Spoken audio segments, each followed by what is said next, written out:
all-time starting lineups that they're putting up there. Who's got the better list here, Tim? This is some pretty recent history that we're talking about. I was going to say, do they know the NBA existed before 1993? I'm going to take VJ's team. All right. Yeah, I'm going to take Kawhi. They're very similar, actually. Iman's face right now. Well, since we're making some picks, Iman. I'm just confused if they could have everybody avail. I'm just confused. You know what? I think we're going to chalk it up to age and recent history. But we thought we'd do a little bit of this, a little bit of that. I'm going to give you two options. You're going to pick one. Simple. Iman, you'll start us off here. Two future Hall of Fame point guards are on the available free agent list. So a different list than those guys we're doing here. Who has more to offer a team right now? Chris Paul, Russell Westbrook? CP, don't hate me. Give me Russell Westbrook. CP, don't kill me. Don't kill me. Why? Russell Westbrook is one of the fiercest competitors I've ever gotten to compete against. And when you talk about somebody that will give themselves up and do whatever for the team, I think that he's a little more suited for that position than a Chris Paul would be. Chris Paul's pretty much been dominant with the ball the whole time. That's the way you want him to play, and that's the only way I think he can. I don't think he could play as efficient as Russell Westbrook could. Everyone who has played with Russ raves about him as a teammate, too. Like, a lot of folks say that they have really enjoyed him on their team as opposed to playing against him. What about the Lakers and the Clippers? They both had some really interesting off seasons. ESPN Bet released their win totals. Lakers over under 48.5. The Clippers 47.5. Tim, who do you think is going to win more games? The Clippers. The Clippers are clearly the best team in LA. And look, it's not necessarily about star power. Let's talk about the defensive end of the floor. The Lakers have a whole lot of question marks. The Clippers have probably 6 guys on their roster who would be the best defender in that Lakers locker room. Lakers Clippers this year in Crypto.com Arena could be interesting. All right, incoming Duke freshman, top 3 high school recruit Cameron Boozer. He recently said that Duke is being, quote, overlooked this season. It's not like the be here for the rest of my career. I love this community and everything you've given me and my family. There's a lot more work to do. You guys deserve a championship, and I think we're just getting started here. Now, those championship aspirations, they got off to a little bit of a rocky start in 2024. Embiid, he would miss the first 9 games of the season due to injury and a suspension. When Embiid was on the floor to start the season, he did look good, though. 31-point game against the Bulls after missing the previous 7 games, a 27 and 9 rebound performance against the defending champion Boston Celtics. That one was on Christmas Day. However, the Sixers and Joel, they would start to struggle in February after a 7-game losing streak, and then the Sixers made that decision to shut him down for the remainder of the season with a lingering knee trouble here. So for the first time here on NBA Today, I'd like to welcome in Dotun Akintoye, who just released an excellent profile that's up right now on ESPN.com. I really encourage all of our readers to take a second to go and read it when you have an hour this afternoon. But you sat down with Joel Embiid several times throughout this story. What stood out to you the most in those conversations? Well, thanks for having me first, Malika. I think Joel is an incredibly sensitive, incredibly complicated person. And I think there are some of those traits that are perhaps at odds with the role that he plays, which is a leader of an organization, a superstar. And I think he's been struggling with that ever since he's been cast in that role. Yeah, I think sensitive was a really good way to put this. And the way that you explore what Joel Embiid has been through in this story was really interesting to me. Something that jumped out in your profile was just the amount of frustration, I think, that Joel has fostered throughout his career, especially with the organization. How did he express that to you? Because there was a couple of specific moments that I think fans may be surprised by the behind the scenes of. Yeah, I think we talked about continuity quite a bit, and it means something to him. I mean, in basketball terms, I think he has a sort of theory about roster consistency and what that does. He often talks about the Denver Nuggets and their championship, but I also think it means something to him in a deeper way than that. Trust for him is like a huge, not a concern, perhaps a fixation is maybe the better way to. And, one of the incidents of the last season was the leak in the fall after a closed door meeting that the team had.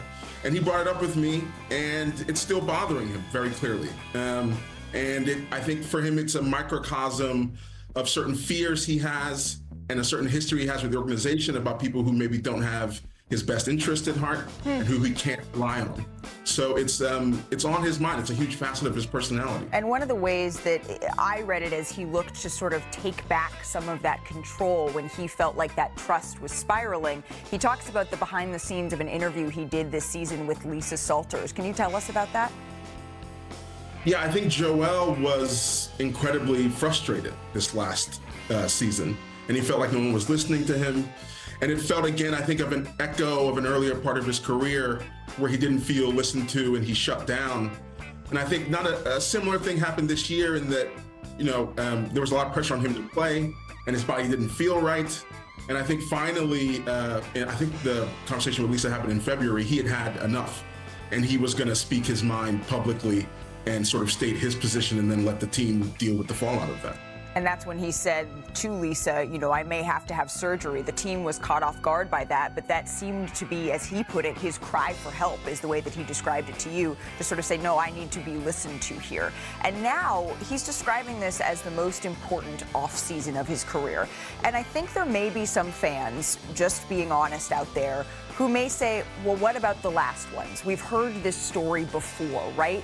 Why does this feel different, and how does he plan on sort of wrapping his arms around this? Well, he's approaching it, I'd say, carefully and aggressively at the same time. Okay. I saw him shortly after his surgery, and he was already in rehab. But I think also he's being careful in that he's not going to allow external pressures to force him back to the court before he feels he's ready to come back. And I think there's a big uncertainty. He doesn't know what body he's going to be returning to and what kind of player he's going to be. And it's difficult to ascend to the place that he's been as a player and then be anything else. So I think that's the thing that's on his mind, and that's why it's so important, because the next time we see Joel Embiid on the basketball court, we will be watching, hopefully, I think he believes, the last few years of his prime. Doesn't know what sort of body he's going to be returning to. I imagine for an NBA superstar, that's an incredibly scary feeling in a lot of ways, still trying to feel like yourself, as you said, in the end of your prime. Through all of these ups and downs, Joel Embiid has been really introspective, and it's rare that he gives someone such an intimate glance, and he did that with you here. What has he learned about himself through this process that now he's ready to share with the world? I think the last year of his life has been really momentous for him. There's so many things to talk about. I think in a way he's learning that he needs people more, but I think he's also learning to please them less. And that's an interesting place to be. He talked to me about being in therapy and trying to, sort of unpacking the feelings he's been dealing with, I think, over the last year, but also over the length of his career. There's, one of his former coaches said something to me. They said, Joel would have been fine on a deserted island. I think there's something fundamentally lonely in him, and I think he's learning about that too. But that's at odds with the role he has to play, as we said earlier. He has to be a leader, and I think he's learning about that side of himself and trying to explore that. The friendship that he has with Tyrese Maxey is really important. It's a real connection for him, and I think it's made him a better teammate. Dotun, I really appreciate you taking the time to sort of walk us through the way that Joel Embiid has been thinking and feeling about this entire process. Pun intended, but I really encourage everybody to go and to read your story, because I think, as everyone at home knows right now, there is so much nuance that we can only capture so much of right here on NBA Today. Dotun, I really appreciate the time. Again, his story is up right now on ESPN.com. And when he is right, there is nobody like Joel Embiid in terms of scoring, right? His 30.9 points per game the last 5 seasons, it leads the entire NBA here. As we say hello to our front office insider, Bobby Marks, I want to dive into a lot of parts of this story, Bobby, but let's start here with you, because there's so much to unpack. Do you agree, Bobby, that this is the most important offseason of Joel Embiid's life here? I do, Malika, and I look at this as this partnership between Philadelphia and Joel Embiid. There's no turning back, right? Like, they've got to make this work, certainly from the Embiid health perspective here. And I remember last September when Joel Embiid had 2 years left on his contract and he wound up signing that 3-year max extension. And that drew a lot of ire across the league. Why would Philadelphia commit another 3 years to a player that certainly is an MVP candidate, but it certainly has been injury related? And here you look at it. There's 4 years, $242 million. Malika, the last year of that contract is $69 million. That is the danger zone of contracts. So for both sides, they've got to make it work here, for better or worse.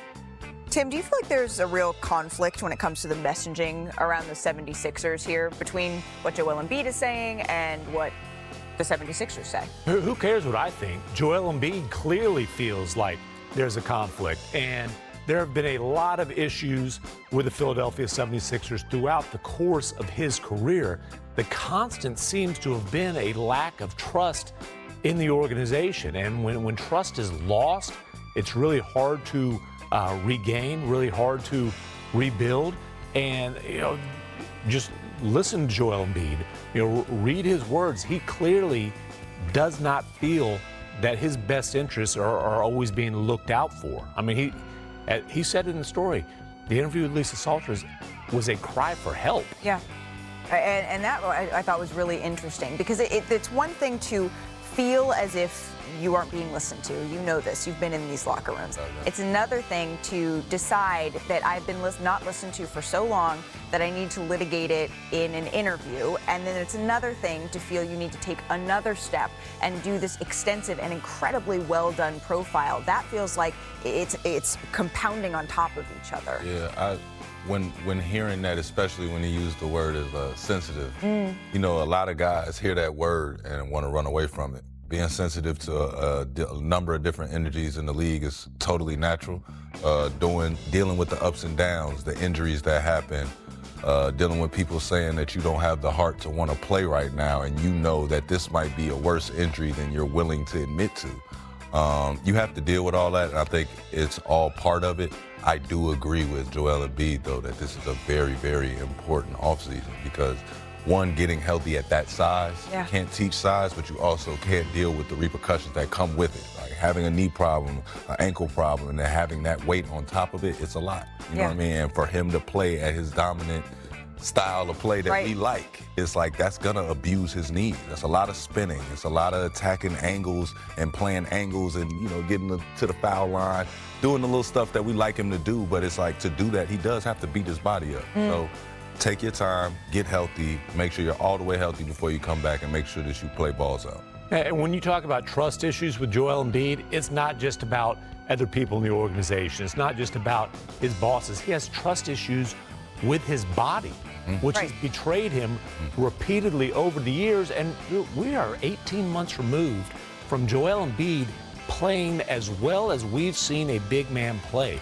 I mean, literally averaging more points than minutes, absolutely dominant, and his body just has not allowed him to do that since. And you can understand the frustration. And that's what we just heard. Hearing to me that Joel doesn't know what type of body he's going to return to, feeling that sort of almost self-betrayal, that's really interesting. That would be really, really hard to deal with, especially because we talked about this before the show. This team was ostensibly put around Joel Embiid. After he won the MVP, they were very honest. The 76ers said, you know what, we know, and Joel Embiid was honest. He said, I'm not really built to play 82 games. I've won MVP. I'm not even sure I'm built to play 65 games. So we're going to go out and we're going to put a team around Joel, the focal point of this franchise that is meant to help him to not have to carry that load. Tyrese Maxey, bringing in Paul George, drafting Jared McCain. In different ways, in different degrees, those players all got hurt, and this roster proved not to be able to help them achieve that one goal. And so now it sort of feels like we're having the same conversation about the same roster in an East that's wide open, and the 76ers should be able to capitalize on. I get what you're saying, and I know that it probably feels like, for Joel, it's like, y'all aren't giving me, y'all aren't doing enough for me. Like, that's the confusion that comes, right? But it's like, health is the one thing that the ownership, the coaches, none of us could do anything about it. We want you guys to play this way, and we want you to, fully commit to your bodies, but injuries are going to happen. Right. All been part of the game. We watched them be part of the playoffs and all finals runs. It's just part of the game. So it's like a little bit of that. You got to take your foot off the gas and say, we did have a team. You got to look at the roster and say, we did have a chance to do what we planned to do. It's just we didn't have it that year, which is why this offseason does become important. It was derailed before the season even really got underway here. I went out there to interview the 76ers during training camp. A week later, those interviews couldn't be aired because injuries had already began to pile up for this team. But man, they're easy to root for. You root for Joel Embiid. You want to see him out there at his best, and hopefully this is the year, but it feels like we've said that before. I encourage everyone to go online and read this story, but still to come on Embiid. And Clark will miss this weekend's All-Star festivities in Indianapolis, where she had been scheduled to compete in Friday's three-point contest and is a captain for Saturday's game. In a statement, Clark shared that she's incredibly sad and disappointed, but that she will be in attendance on the sidelines to help coach. Now joining us, fresh off a flight to Indianapolis with the latest on Clark's status for the weekend, Alexa Philippou. Alexa, what more can you tell us about the decision for Clark to sit out this weekend? Yeah, well, certainly a bummer, I think, across all of Indianapolis, all of the WNBA world to hear this news. And we know that yesterday, Stephanie White told us reporters that it was a decision that Caitlin Clark and her team would be making, that she was going to stay out of it, and it was going to be something that they had to consider. Yes, how exciting and fun and important it would have been to have her participate in this weekend's festivities, but at the same time that they needed to take into consideration her long-term health, especially because now this is the fourth separate injury that she's had since the preseason, and knowing the second half of the season is coming up, knowing that the Fever want to take that playoff push, it just simply wasn't worth it for her to participate, and that she, as she said in that statement, needs to rest. So she's going to be involved, I'm sure, on the sidelines. We also know she's going to be at this very important set of negotiations for the new collective bargaining agreement that the Players Association and the league are having today. She told me the other day that she was going to be there and is definitely keeping a close eye on how those talks go. So that might be just as important as what she would have been able to do on the court. But certainly a bummer. Brittany Sykes will be taking her place. The league just announced that's definitely a well-deserved bid for Sykes, the Washington Mystics guard, but definitely a little bit of a damper on the weekend, and we'll have to see too. So we look forward, the Fever are going back to the Liberty. It's supposed to be a game on Tuesday. We will have to see if Clark will be available for that, but given all of these injuries piling up and the fact that they're really trying to focus on her long-term health, then we'll have to see if she'll even be able to be available for that game as well. Right, because she was sort of an iron woman through college and even her first year in the WNBA, and then this season now missing almost 10 games here is something we're not used to seeing from Caitlin Clark. Alexa, enjoy All-Star Weekend nonetheless, and we will see you soon. It does begin tomorrow night at Gainbridge Fieldhouse in Indy. The three-point contest, the skills challenge, that's at 8 o'clock Eastern, and Saturday night, the 21st annual All-Star Game, it's on ABC. Coverage tips with our friends on WNBA Countdown, that's at 8 o'clock. So back in Vegas, Summer League action, it kept on churning last night. Here's a look at our big three players who made a statement last night. We're going to start with Jaeger. How are we saying it now? Because it was Demon at the draft. Yeoman, I think, is how he's saying it's pronounced. But that looks like a demon to me. Yeah, I was going to say. Demon. Ooh, cleared for takeoff. Yeah, he demon now. And then checking in here at number 2. Again from Summer League action, A.J. Johnson. This kid can jump. Yes, he can. Watch here. Gets the board. Out in transition. Okay. Put him in a little spin cycle. Hey. And one. Can handle some too now. Look at that. He can hit coast to coast. The Wizards would lose this game, but we got the highlight. At number 1. Oh, there you Yuki Kawamura. There you go. The Bucks and the Bulls here. Him on the Bulls. Kawamura drives, little dime, no-look bounce pass. I can see you. You gotta see the three when the pass is that pretty. Oh, yeah, you got to. The pressure is on you. He did have 6 assists in the game, and the Bulls go on to win. Hey, in case you missed it, we need to work on our connection here on NBA Today. Amon, I appreciate the love. Oh, my God. I got a little solo act there. That's okay. Oh my God. Oh my Lord! No, we're not. We're like the Sixers. We got some serious chemistry problems. Well, we have a whole off season that we get to work on it. Still to come on NBA Today. Let's get to Oklahoma City. Has OKC gone from the upstart to unstoppable? Why some believe Shea just launched the NBA's next dynasty. All that coming up right here on NBA Today. Word, I will announce it with that type of energy. It's a big if. Congratulations, though, to Shea, taking home the ESPY for Best Athlete Men's Sports. It is rare territory, just the 8th basketball player to take home this award, going back to Michael Jordan, who won at the very first ESPYs in 1993. But the trophy case is getting pretty full. This is just the last couple of months. A regular season MVP, Western Finals MVP, now 2 ESPYs, Best NBA Player and Best Athlete. We're not even counting the Larry O'Brien. I know the ESPY mom probably doesn't get the same positioning on the shelf maybe as the Finals MVPs, but he beat Ohtani, he beat Saquon, he beat Josh Allen. It feels like the year of Shea, it's just continuing. It's Shea's world, and we're all just living in it, Tim. Well, and you mentioned Michael Jordan there. Look, if you're talking about the season that SGA just had, it is the best season by a guard in the NBA start to finish since Michael Jordan's prime. And I can throw you some statistical cases. There you go. Look, that's the kind of company he's in. And then you talk about winning the scoring title, the MVP, the Finals MVP, leading the Thunder to a championship. Now, the question is, can he be like Mike over the long term? Is this the first of several for the Thunder? That is certainly a possibility. I love that all the Thunder players showed up. They were up for a team award as well. But to support Shea, even in the middle of the summer, everybody was there to sort of make sure their main man knew that we are still here to support you. You were so great on the Hoop Collective podcast during the NBA Finals, Amon, putting into perspective what his run meant. Was there a single aspect of it that impressed you the most? My biggest thing that I watched with Shea is his ability. We talked about it a little bit before. People play checkers. Yeah. And he plays chess so well at the end of games that people don't pay attention to. If you watch Shea at the end of games, you'll see him pick matchups. But he's not just picking the matchup for who he can beat off the dribble. Shea already knows I can beat any of you guys off the dribble. 1 through 5, I'm gonna get off, I'm gonna get where I wanna get to. But you start seeing him pick who is the help man. And I'm like, I only seen a LeBron do that. I can tell you whether Shea is gonna pull up or shoot one of them floaters in between shots. I can tell you how he's gonna do that based upon what matchup he drew. Right. But he will not put the game in your hands, and I think that is so impressive. We watch a lot of guys put the game in the ref's hands, put the game on your defensive rotation. Shea has figured it out where it's like, oh, I see what y'all are doing. Y'all trying to get the ball in my hands, but I'm shooting a 12-footer.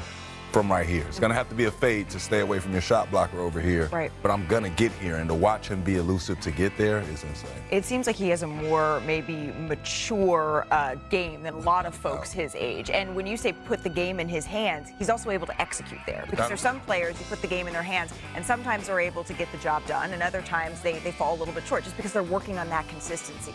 The maturity in Shea's game, it's really poetry to be able to watch. We mentioned that the Thunder as a team, they were up for the best team category.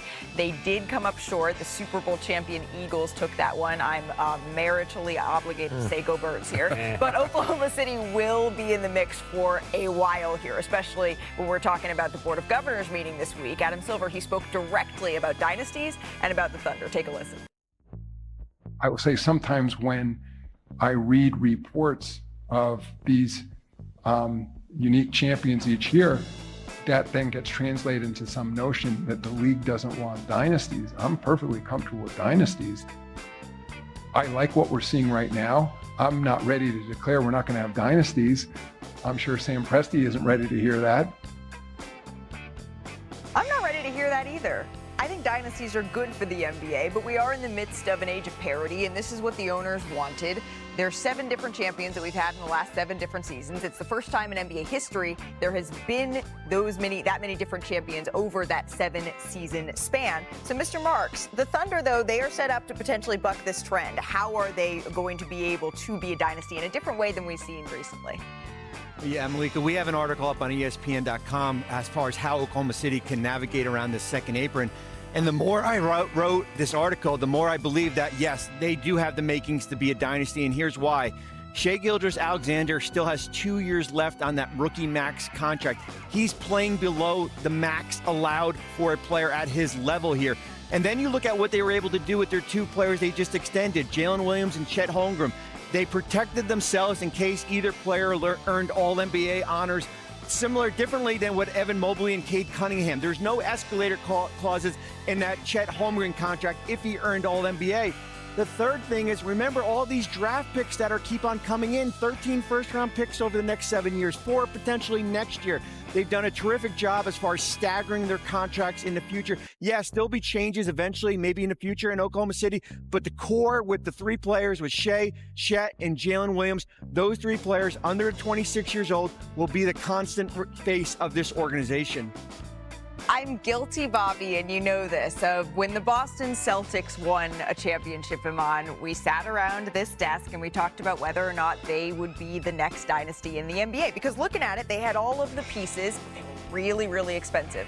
So I will call out that we're doing it once again with the Thunder, but do you think that they are built a little bit differently for that type of success? I think they're built way different. Okay. Yeah, he was giving me the side eye when I said Boston. He said, really? Really? Well, when you look at Boston, I think we fail to realize the competitive nature of 2 guys that are both supposed to be the main guy. Whether we feel that way or not, Jaylen Brown thinks he's the guy. That's what makes him good. The Finals MVP voters. That's what makes him go. You know, but when you look at Jason Tatum, so easy to build around him, get around him, and have a structured say that he's the best player. So I understand it. But when you look at the Thunder, you look at a bunch of guys that are willing to stand behind every guy that goes to do an interview. We're looking at the end of games, SGA run up the sideline and say, Jaylen, you got it. You bring it up. You go ahead. You take it and just have that come up, and then at the end, we all know SGA's the guy. And see that, you know, I just feel like that's the DNA that you need when you start talking about a dynasty. When we start talking about the Steph Currys, the Michael Jordans, we knew at the end of the game who you got to deal with. That's what I see from OKC. It's easier to have a dynasty, quote unquote, in my terms, when you have that DNA. And you look at the dynasty that didn't happen in Oklahoma City when they had 3 future MVPs on one roster. And obviously, Kevin Durant, Russell Westbrook, James Harden, all phenomenal talents, didn't necessarily fit together, didn't enhance the talent of each other. Harden had to go get his own team. Russ and KD, it was kind of an awkward marriage that, you know, ended because of fit. These guys fit.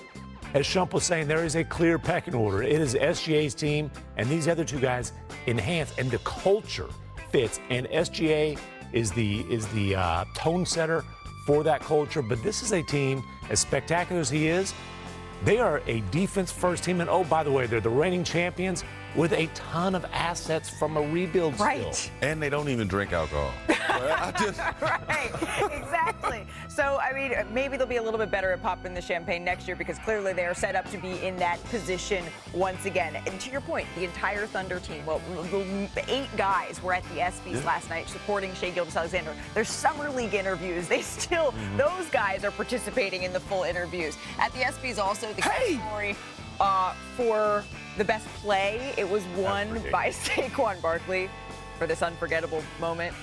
What's wild is he was looking for the next. He was looking for the next thing to do. I don't know if there's an exact NBA comp here, but it did get us thinking about some NBA hurdles here. Show us. Let's see how we did, Iman. We're going to start at number 5. Of course, when you're talking about jumps, we're talking about hops, you're talking about Aaron. Let's go, baby.